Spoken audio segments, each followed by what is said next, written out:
लो, आज हम 10th class आपके लिए ये नहीं लेके आए हैं क्या नहीं पढ़ना है, साथ साथ ये भी लेके आए हैं क्या पढ़ना है। और 10th क्लास के लिए सबसे गोल्डन चांस है कि एक तो 30% सिलेबस रिड्यूस है और बहुत मेन चीज़ें आपकी जो है हट गई हैं। तो उस समय कैसे कितना क्या पढ़ना है, अगर आप फोकस करेंगे 2 महीने में फिर भी आप 90% तक पहुँच सकते हैं। तो अब मत चूको, अब कमर कस लो, उसी पे आपका वीडियो है। पहले आपको पहली चैप्टर से बता रहा हूँ, 1.1 आपको नहीं करनी है। 1.1 आपको नहीं करनी है एक्सरसाइज। तो क्या करना है, ये हमने क्लास लगाया इसका मतलब नहीं करनी है। अब आप एक तो जैसे रूट या 2 + - 2√3 टाइप के इरेशनल नंबर प्रूफ करना याद कर लो। प्लस एक्सरसाइज 1.2, इसमें 5-6 क्वेश्चन है, इसको बहुत अच्छे से तैयार कर लो।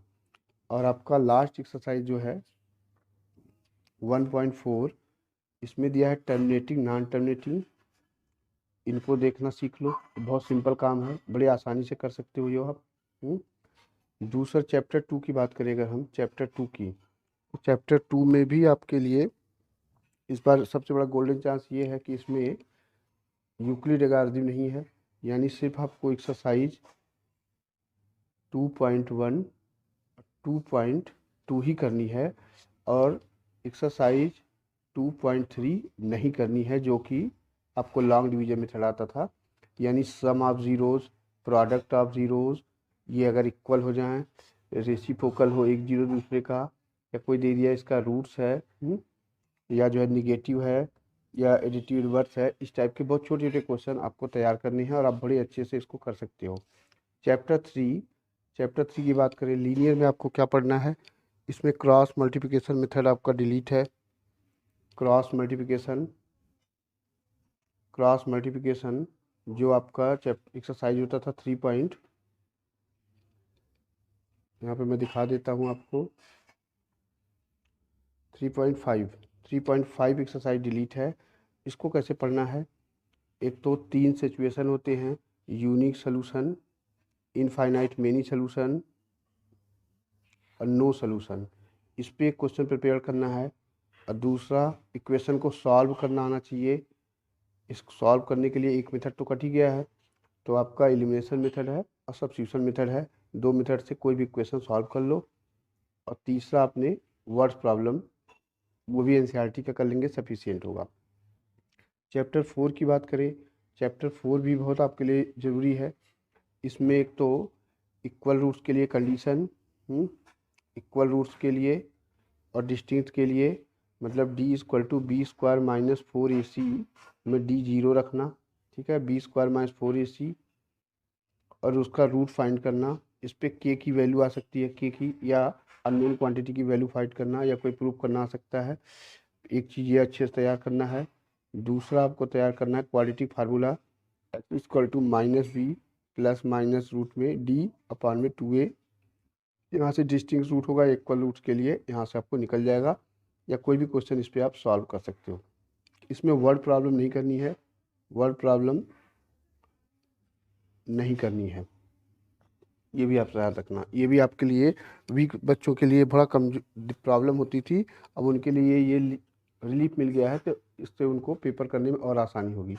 उसी तरह एपी में चैप्टर 5 की बात करें, चैप्टर 5 में एपी में सिर्फ आप जो है एक्सरसाइज जो है 5.2 अच्छे से कर लो, ये बहुत अच्छे से करना है।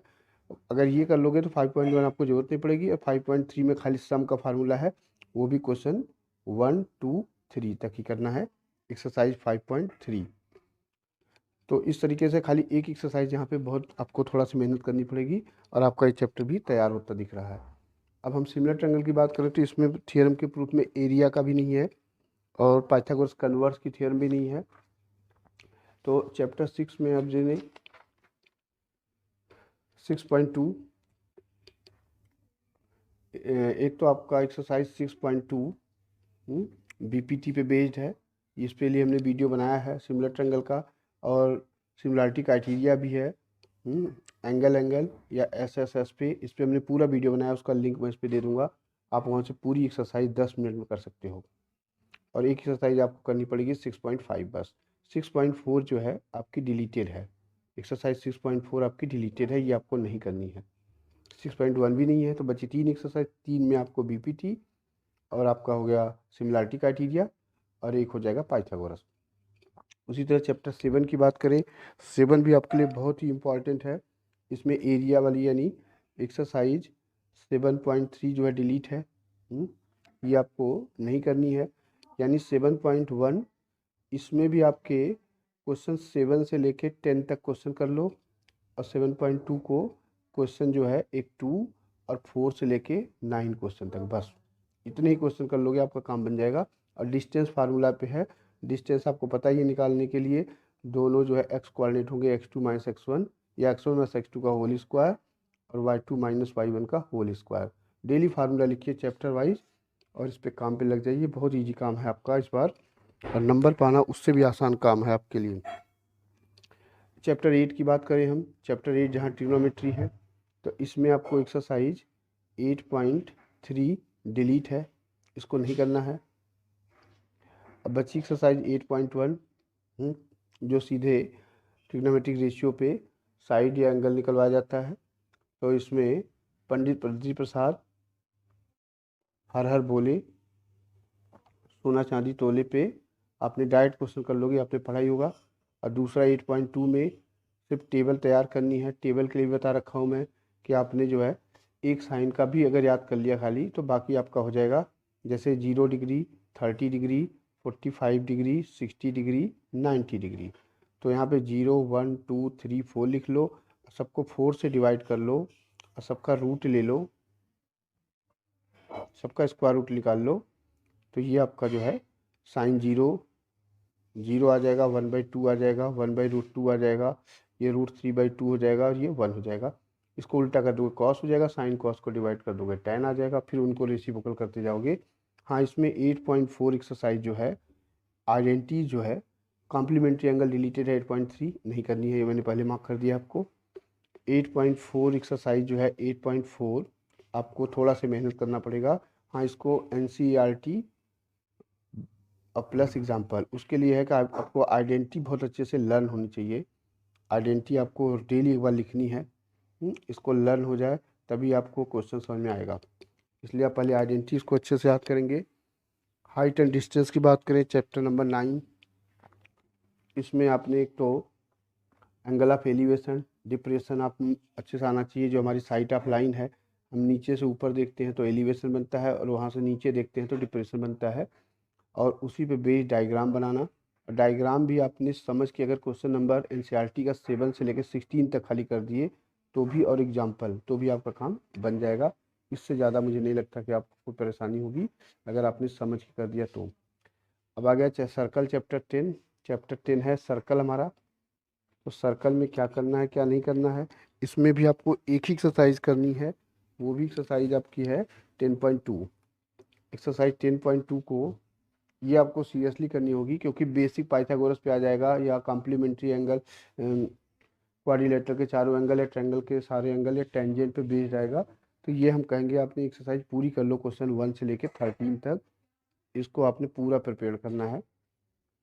चैप्टर 11 कंस्ट्रक्शन में, इसमें एक्सरसाइज डिलीट है, लेकिन आपने जो है डिवीजन ऑफ लाइन पे आपको 1 मार्क्स में क्वेश्चन पूछा जाएगा। ये जो आपको स्टार्टिंग में दिया हुआ है डिवीजन ऑफ लाइन, ये वाला या ये वाला डायग्राम है, यहाँ पे दिख रहा होगा आपको ये वाला। तो इस पे रेशियो पूछ सकता है कि किस रेशियो में डिवाइड कर रहा है। जैसे यहाँ पे 1, 2, 3 पार्ट, इसका 2 पार्ट है तो 3:2। तो इस पे 1 मार्क के क्वेश्चन पूछ सकते हैं। और सर्कल वाला कंस्ट्रक्शन है एक्सरसाइज 11.2 टेंजेंट ड्रा करना। इसमें सिर्फ जो है आपके कुल टोटल 5 क्वेश्चन है, इन्हीं को करना है। ये कंस्ट्रक्शन कर लोगे आपका काम बन जाएगा। अब हम आते हैं चैप्टर 12 की तरफ बढ़ते हैं। चैप्टर 12 है एरिया रिलेटेड टू सर्कल। इसमें एक चीज़ डिलीट है, सेंट्रल एंगल 120 वाला, यानी 90 तक रहेगा। तो एक तो एक्सरसाइज 12.1 के सिर्फ जो है आपके 4-5 क्वेश्चन हैं, यहाँ पे 5 क्वेश्चन हैं, 2 MCQ हैं। 12.2 के मैं कहूँगा आपने समझ के अगर क्वेश्चन 7 क्वेश्चन कर दिए तो यहीं से आपकी तैयारी हो जाएगी। और ये एक्सरसाइज 12.3 में डायग्राम बेस्ड है, तो अगर ये आपको 12 यहाँ तक समझ में आ गया है तो ये अपने आप कर जाओगे।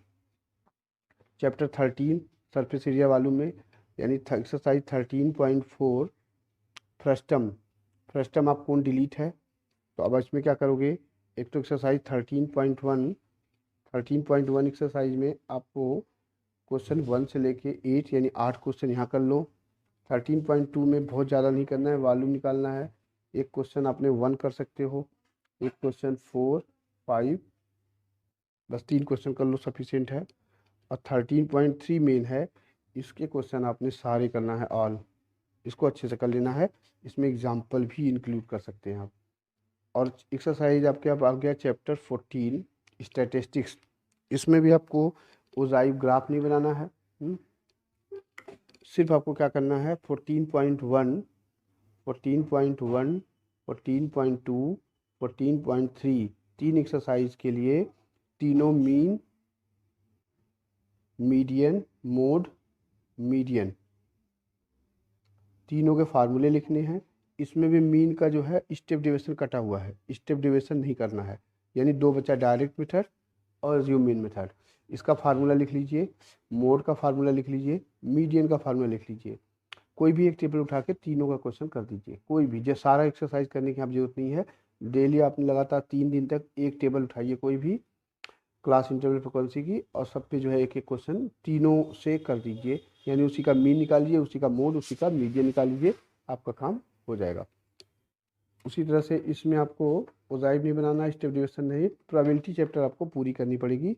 चैप्टर 15 है आपका यहाँ पे, इसको आपने कंप्लीट करना पड़ेगा। और ये आपको ये भी देखा जाएगा कि आपने बेसिकली आपका बेसिक क्या है, यानी इसको आप कर भी सकते हो। तो आप देखो कितना इजी काम हो गया है, और अब नहीं तो फिर कभी नहीं, इससे आसान आपको नहीं मिलेगा। इसलिए प्लीज़ जो है आप यहाँ पे थोड़ा से 2 महीने फोकस कर देंगे, आपके बड़े अच्छे मार्क्स आएंगे, आप भी कहोगे हाँ। बाकी और भी मैं लिंक डालूंगा, और वीडियो को लाइक सब्सक्राइब करना ना भूलिए। Thank you.